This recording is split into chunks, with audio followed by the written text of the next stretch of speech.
Hello, hello. Pakinggan natin ang gera sa Thailand. Thailand in Cambodia. Alam nyo, sa totoo lang, makita nyo talagang parang pelikula lang sa Pilipinas yung barila nila. Puno sa puno. Siguro, as estimated based do sa picture, mga 100 meters, 200 meters lang sila tagwan sa puno. Talagang matinding bakbakan. Ang nakakawa doon yung mga bata na dadamay at saka mga sibilyan. Kanya-kayang taguan, ang iba dinala sa Paksol kasi gumagamit rin ng missile ang kalaban. So, pakinggan nyo, panoorin ninyo mga kaibigan. For several decades, as well as History now pa lang ito guiding the democracy in Thailand. More recently, pumasok na naman ang virus. Ang virus to.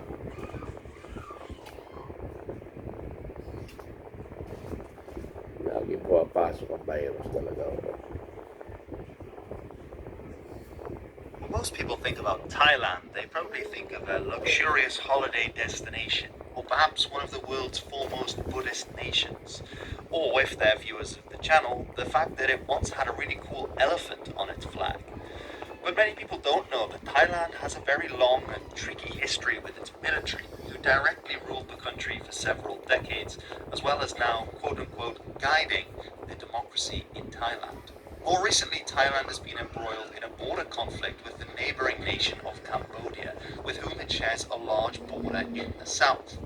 This ostensibly goes back to 1907, when parts of what was then the Kingdom of Siam were ceded to the French, following the expansion of French power in what was then known as French Indochina, today comprising the countries of Cambodia, Laos and Vietnam.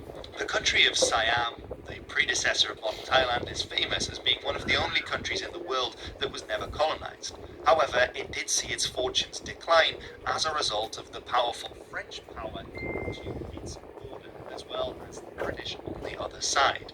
And it's this move from 1907 which annexed large parts of the kingdom that can still be felt reverberating to this day.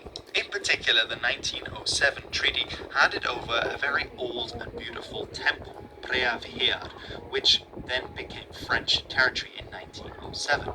Now, during the Second World War, as I explored in my video about Thailand's role, Thailand became allied with the Japanese, and in fact fought a brief war in 1940 with French Indochina, after which they also assisted the Japanese in taking over large parts of that country and indeed Asia at large.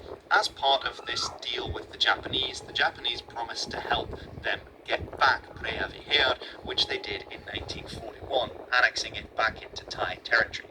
However, when the war turned against the Japanese in the Pacific, the Thais also stood to lose, and when the end of the war came about, part of the negotiations involved handing the temple back to French Indochina. In 1954, following the end of the French presence in Indochina, Cambodia became an independent nation, and the temple became property of the independent nation of Cambodia. Now, let's play a little game about what Thailand did next, called What Happens Next? Did they A, let Cambodia have the temple? Did they B, ask for bilateral talks on ownership? Or C, did they take it by force? That's right, it's B. They actually decided to take it by force, which is exactly what they did. However, Cambodia, with quite a weak military, instead referred this case to the ICJ. And the ICJ in 1962 ruled in favor of Cambodia, saying that this was an illegal annexation by Thailand, and the Thais promptly complied and handed it back to Cambodia. And this is the situation as it stood until around 2008. And the hope was now that many decades after the end of the conflicts in Vietnam and Cambodia having had its own horrific history of repression in the meantime, that things wouldn't go as they had done in the mid-20th century, or indeed in the early 19th century. However, 2008 marked a turning point because Cambodia wanted to have the temple recognized by UNESCO as a World Heritage Site. Now, initially, the Cambodian bid was accepted by the Thai government, who supported it. However, Thailand was going through its own period of internal strife at the time, and nationalism was on the rise, which brought back some of the old grievances about the former borders of the Kingdom of Siam. And soon both sides of the divide in Thailand who were vying for power realized that they could use the issue of the temple and of the border treaty at large in order to curry favor with voters, and they turned against Cambodia's bid. What the hell's going on here? This is the laboratoire, not a UNESCO conference. This was then followed by the placement of Thai troops on the border, which was reciprocated by Cambodia, who feared another incursion. Violence wouldn't come until 2011, however, when there were brief border skirmishes between both sides, resulting in over 24 dead.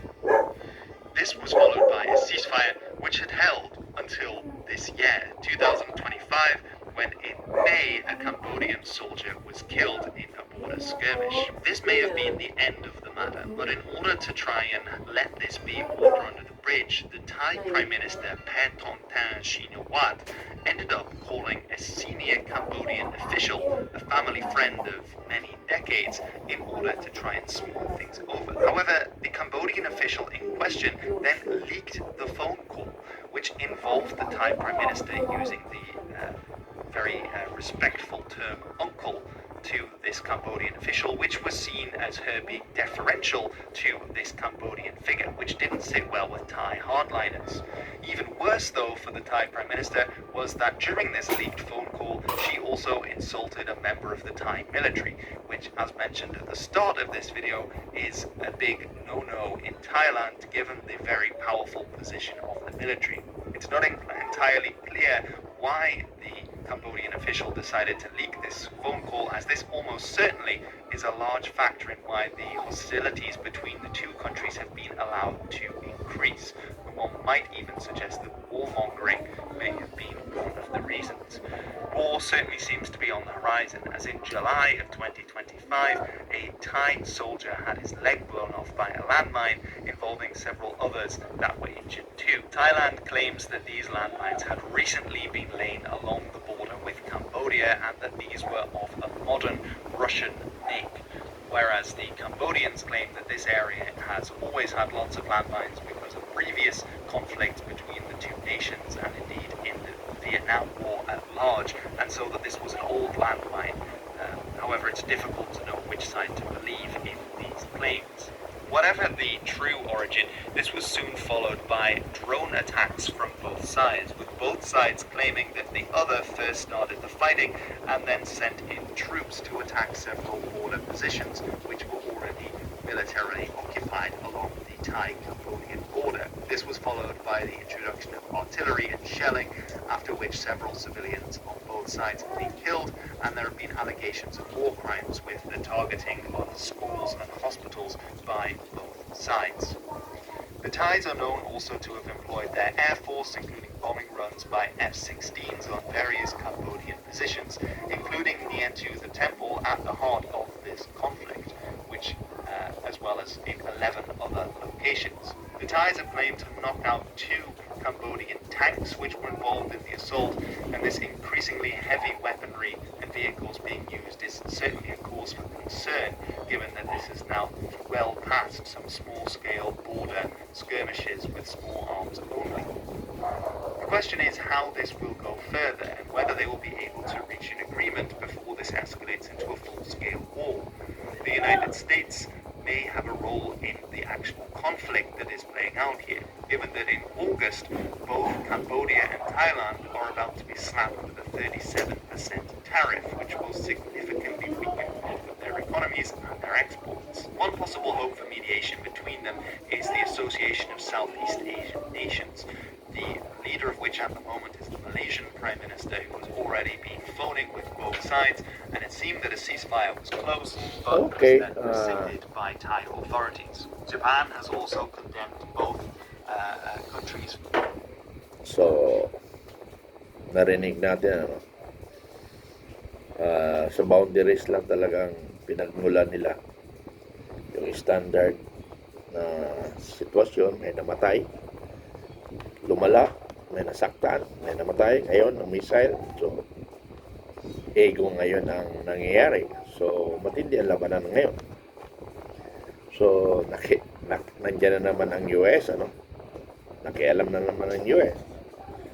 Then, ang Japan ay kinokondem niya ang bawat bansa na bakit sila nagkagera. So, kasi ang Japan ngayon malakas rin sa puwersa, ano? So, ingat lang tayo. Ang bansang Pilipinas, Pilipino sa Pilipino magigera. Malapit na. Malapit na ito, titingnan natin. Kung makikinig ang legislative, patay nga. Kung hindi pala makinig, patay ngayon. Gera tayo ngayon. Problema ngayon ng AP kung saan sila mamamagitan. Problema nila yan. So, yun lang. Panoorin natin ang gera. Talagang malapit lang sa atin ang gera. Parang lang yung labanan nila. Kasi boundary nga magkatabi lang So, yun lang. Ingat-ingat tayong lahat. Filipino Guerrilla Forces, palakasin natin.